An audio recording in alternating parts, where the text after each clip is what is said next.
কৃষ্ণ আজকে নাবিক হয়ে উদ্ধার করছে। দেখুন কত সুন্দর তত্ত্ব, যে যদি কেউ ভক্তির নৌকায় উঠতে পারে তাহলে স্বয়ং ভগবান নাবিক হয়ে ভব সমুদ্র উদ্ধার করে দেওয়ার জন্য নিজেই তিনি নাবিক হয়ে ভব সংসার পার করে দিয়ে যান।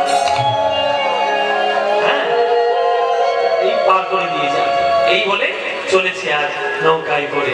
মায়েরা বা দাদারানী একেবারে বাম দিকে ঘোমটা দিয়ে টেনে বসেছে, এইবার কৃষ্ণ নৌকা চালাচ্ছে। বামে পে প, উলু ধরে দেবেন, বামে পে প